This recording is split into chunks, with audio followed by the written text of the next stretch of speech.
Here are some of our most memorable stories about toy stores. In 2016, a fearless 7-year-old punched an alleged robber during what police say was a holdup at a GameStop in Maryland.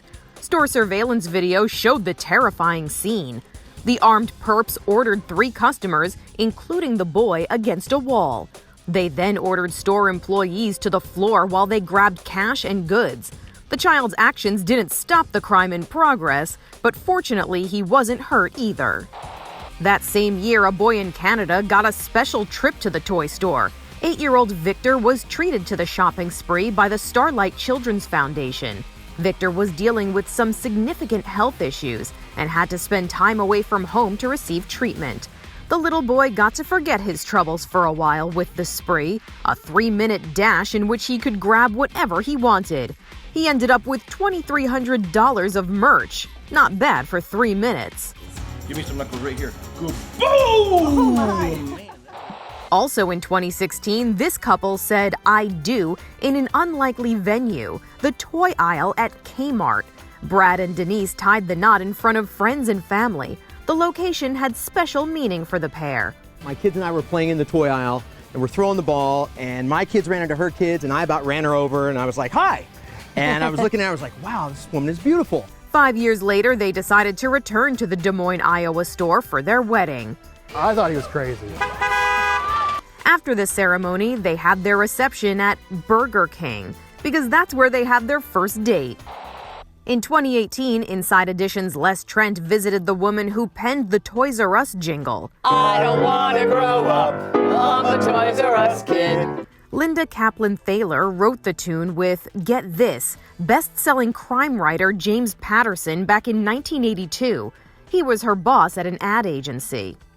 You actually composed it on a toy piano. I did. I wanted to think like a child because I was imagining kids singing it. I don't want to grow up, 'cause baby, if I did. I knew that I had done something that was going to be catchy because there was a little 4-year-old running on the street and his mother said to him, if you don't stop singing that song, we are never going to make it to school. And I thought, that's cool. Linda showed Les the original sheet music. You understand when we did this, we thought it was just going to be a one-time thing. We had no idea that this was going to go on for so long. But Linda was also singing a sad song. Toys R Us is no more, 'cause they're closing their store. But we'll always be a Toys R Us kid.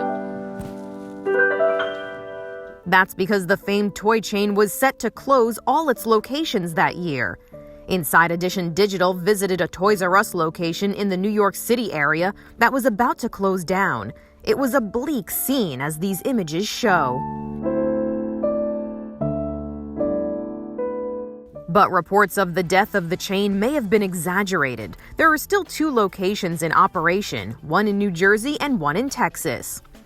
Also in 2018, Inside Edition visited the new location of famed New York City toy retailer FAO Schwarz as it opened to the public. The line went down the block, and the clientele seemed to like it. It's great. It's huge. It has really good toys. I've never seen a store like this before. It was crazy in here. Like, there's so many toys. One highlight of the shop's 2.5 floors, a sparkling red convertible Mercedes covered in Swarovski crystals. It only cost $25,000. And the giant piano made famous from the Tom Hanks movie Big was there too. I wanted to take them because we recently watched Big, so I'm like, it's the store in the movies. Here's to never being too big for toys. This is Inside Edition Digital.